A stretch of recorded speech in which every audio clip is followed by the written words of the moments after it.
اللہ نے تمہیں پیسے دیے ہیں, نئی گاڑی تم نے خریدی ہے, چھوٹے بچے کا جوتا کیوں باندھ دیا آگے تمہیں؟ جوتا باندھنے سے اگر یہ ایکسیڈنٹ سے, حادثے سے گاڑی بچ سکتی ہوتی ہے تو پھر پاکستان کے جتنے PIA کے جہاز ہیں سب پر باندھ دینا چاہیے, سب پہ جوتے لٹکے ہوئے. عجیب تم نے فلسفہ تراشا. کسی نے جو ہے وہ کالی رنگ کی پٹی باندھ دی نیچے, جس سے اس کو نظر نہیں لگے گی. گھوڑے کے پاؤں کے نیچے جو کھری لگی ہوئی ہوتی ہے, کچھ لوگوں نے اپنے گھروں میں وہ باندھی ہوئی ہوتی ہے کہ اس سے ہمارے گھر کے اندر کوئی مصیبت نہیں آئے گی, کوئی تکلیف نہیں آئے گی. کسی نے ہنڈیا اپنے گھر کے اوپر الٹی رکھی ہوئی ہوتی ہے, یہ ہنڈیا بچا لے گی. اور میاں ہنڈیا کیا بچائے گی تجھے؟ اللہ کے قہر سے کچھ نہیں بچا سکتا. جب تمہارے اوپر کوئی مصیبت نازل ہونی ہے تو کچھ نہیں بچا سکتا. اگر بچنا چاہتے ہو تو پھر اللہ سے استغفار کرو, اللہ تعالیٰ کی تسبیح کرو, اللہ کی تحلیل کرو, میرے حضور پہ درود پڑھو, پھر دیکھنا کہ مصیبتیں ٹلتی ہیں یا نہیں ٹلتی. تو یہ خام خواہ کے رکیے, اور یہ عامل لوگ جو ہیں ان کا تو کام ہی یہی ہے. ان کا کام چلتا ہے لوگ ذوف الاعتقادی میں مبتلا رہے, اور یہ کہہ دیتے ہیں کہ آپ کے خاندان میں ایک منحوس عورت ہے, یہ اس کا کیا ہوا ہے, تو کوئی نہ کوئی منحوس تو پہلے ہی انہوں نے طے کر رکھی ہوتی ہے, فوراً ذہن وہاں جا کلک ہو جاتا ہے. اس کا نون سے نام شروع ہوتا ہے, اس کا کاف سے نام شروع ہوتا ہے, اس کا جیم سے نام شروع ہوتا ہے, تو پورے خاندان میں کسی کا نام کاف, نون یا جیم سے تو شروع ہوتا ہی ہوگا, یا دوستوں میں, تو فوراً ذہن جو ہے ادھر منتقل ہو گیا.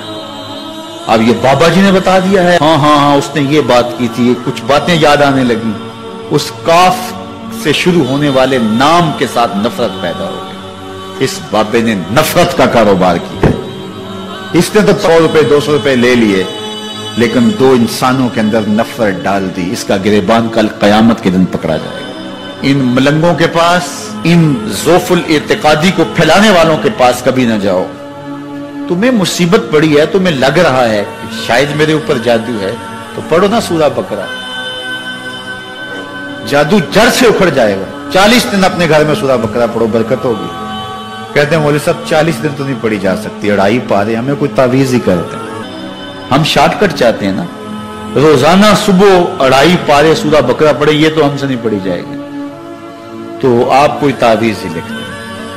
کاروبار میں برکت نہیں, میں کہتا ہوں پڑھو نا سورہ واقعہ, 3 رکوع ہیں, برکت ہوگی. ہم کہتے ہیں ہمیں تعویذ ملنا چاہیے, بس وہ ہم گلے میں رکھ دیں, بٹوے میں رکھ لیں, پرس میں رکھ لیں, اور ہمارا کام ہو جائے, ہمیں کچھ بھی نہ پڑھنا پڑے, ہمیں وضو تک نہ کرنا پڑے, نماز نہ پڑھنی پڑے, اور برکت ہو جائے. ایسے برکت تو نہیں آتی. اس لیے چھوڑو ان کی جان, آؤ قرآن مجید پہ آؤ, آؤ سجدوں پہ آؤ, آؤ دعاؤں پہ آؤ.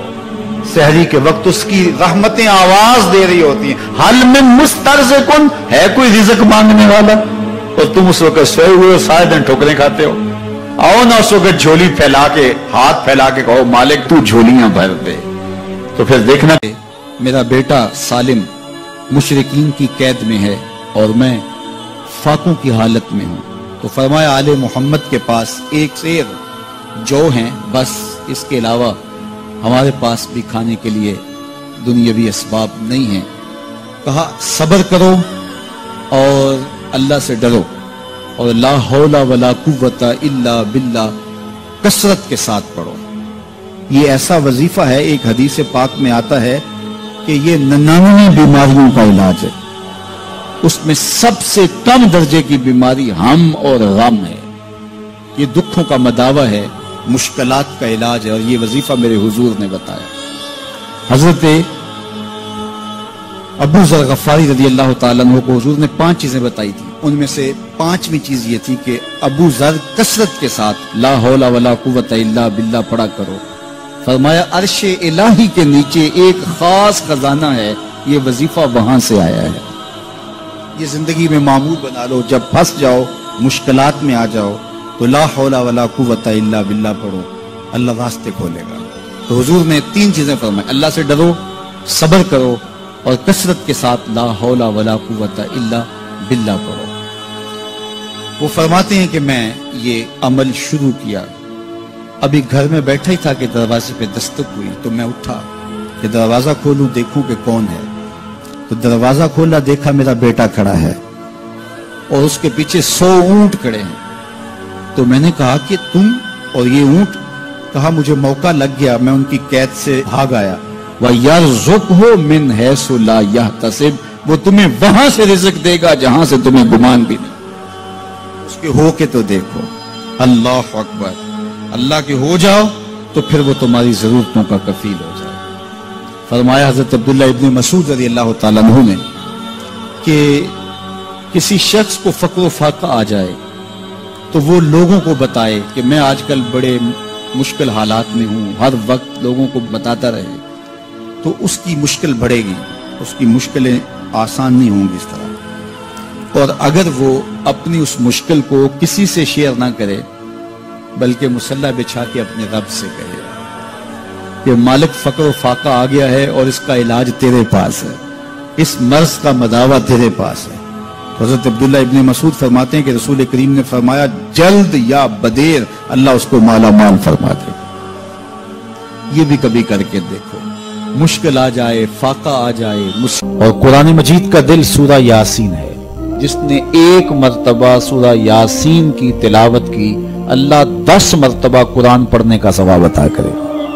اور کتنا بڑا اجر ہے، آپ ایک سال میں بھی شاید 10 قرآن مجید نہ ختم کر سکیں اور سورہ یاسین پڑھیں تو 10 مرتبہ قرآن مجید پڑھنے کا ثواب نصیب ہوگا۔ تو اپنی صبح کا آغاز سورہ یاسین سے کیا کریں، نماز فجر کے بعد اشراق تک سورہ یاسین پڑھ لیا کریں۔ سورہ یاسین اگر آپ پڑھ کے اپنے دن کا آغاز کرتے ہیں آپ کا سارا دن خیر سے گزرے گا۔ اس دن اگر کاروبار کریں گے تو برکت ہوگی، اس دن بہت ساری بیماریوں سے، آفات و بلیات ارضیہ و سماویہ سے بچے رہیں گے، لوگوں کے شر سے، حادثات سے محفوظ رہیں گے۔ میرے حضور نے ارشاد فرمایا قرآن مجید میں ایک سورت ہے جس کی 30 آیات ہیں، اگر کوئی شخص اس کی تلاوت کرتا ہے تو وہ سورت پڑھنے والے کی شفاعت کرتی ہے اور اتنی بار شفاعت کرتی ہے کہ اس کو بخشوا کے چھوڑتی ہے۔ وہ سورت کون سی ہے؟ وَهِيَ تَبَارَكَ الَّذِي بِيَدِهِ الْمُلْكُ، یہ سورۃ الملک ہے، 30 آیتیں ہیں۔ جو شخص اس کی تلاوت کرے یہ اتنی بار سفارش اللہ کی بارگاہ میں کرتی ہے کہ اپنے پڑھنے والے کو بخشوا کے چھوڑتی ہے۔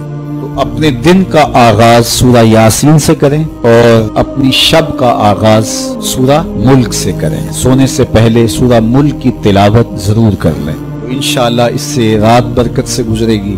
جس نے ایک دن میں 100 مرتبہ سبحان اللہ و بحمدہ پڑھا، کتنی مرتبہ؟ 100 مرتبہ کیا پڑھا؟ سبحان اللہ و بحمدہ، فرمایا کہ اس کے گناہ سمندر کی جھاگ کے برابر بھی ہوں تو اللہ معاف فرما دے گا۔ تو یہ اپنے وظائف میں شامل کر لیجئے سبحان اللہ و بحمدہ۔ اور حدیث بخاری ہے کہ 2 کلمے ایسے ہیں جو اللہ کو محبوب ہیں اور زبان پر مشکل نہیں، زبان پر بڑے آسان ہیں، اور جب میزان پہ رکھے جائیں گے تو پلڑے کو جھکا دیں گے، بڑے بھاری ہیں میزان پہ۔ وہ 2 کلمے یہی ہیں سبحان اللہ و بحمدہ سبحان اللہ العظیم۔ تو اگر اس کو 100 مرتبہ روزانہ پڑھے تو سمندر کی جھاگ کے برابر بھی گناہ ہو تو اللہ معاف فرما دیتا ہے۔ اللہ فرماتا ہے ما یفعل اللہ بعذابکم، وہ تمہیں عذاب دے کے کیا کرے گا؟ ذرا لہجہ دیکھیے، ذرا انداز، ما یفعل اللہ بعذابکم، وہ تمہیں عذاب دے کے کیا کرے گا؟ تم اس کی مخلوق ہو، اپنے دستے قدرت سے اس نے تمہیں بنایا ہے، تو وہ تمہیں عذاب دے کے کیا کرے گا؟ اس کی ضرورت نہیں ہے کہ تمہیں عذاب دے، نہ اس کی چاہت ہے کہ تمہیں عذاب دے، کوئی خود چھلانگے لگائے تو اس کی مرضی۔ فرمایا کہ ما یفعل اللہ بعذابکم، وہ تمہیں عذاب دے کے کیا کرے گا؟ ان شکرتم و آمنتم، اگر تم شکر ادا کرو اور ایمان لاؤ تو وہ تو قدردان ہے جو کوئی اس کا شکر کرتا ہے اور جو اس پر ایمان لاتا ہے۔ تو اللہ اس کے لیے عذاب نہیں رکھا، اس کے لیے رحمتیں رکھی ہوئی ہیں۔ تمہیں دستے قدرت سے بنایا ہے اور وہ تمہیں خوش دیکھنا چاہتا ہے، تمہیں خوشحال دیکھنا چاہتا ہے، تمہیں سرشار دیکھنا چاہتا ہے، تمہیں نہال دیکھنا چاہتا ہے، تمہاری زندگی کو خوشگوار دیکھنا چاہتا ہے۔ تم نے اپنے آپ کو خود اپنے اعمال کی وجہ سے مصیبتوں میں ڈالا ہے، تو کہا شکر کرنے کی عادت ڈال لو، دیکھنا پھر اللہ تعالیٰ جل شانہ کی رحمتیں تمہارے اوپر کس طرح اترتی ہیں، اس کی نوازشیں تمہارے اوپر کیسے برستی ہیں۔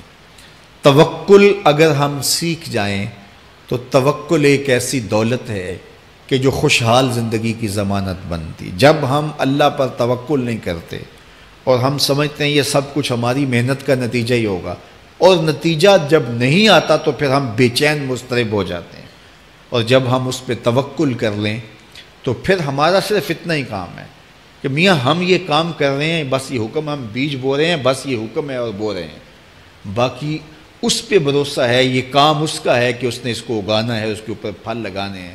تو جب اس پہ توکل ہو جائے تو بندہ سوکھا رہتا ہے، ورنہ بندہ مشکل میں مبتلا ہو جاتا ہے۔ بسا اوقات ایسا ہوتا ہے کہ بندہ ایک منصوبہ تیار کرتا ہے، اس کا عملی نتیجہ اس کو سامنے نظر آ رہا ہوتا ہے، لیکن نتیجہ بالکل الٹ جاتا ہے۔ سید علی المرتضیٰ فرماتے ہیں میں نے اپنے ارادوں کی شکست سے ہی اپنے رب کو پہچانا ہے، کہ میں ایک منصوبہ تراشتا ہوں کہ یہ اور یوں ہوگا اور وہ ہونا چاہیے، لیکن نتیجہ وہ نہیں آتا، تو کوئی طاقت ہے اس کا جو نتیجہ بدل دیتی ہے۔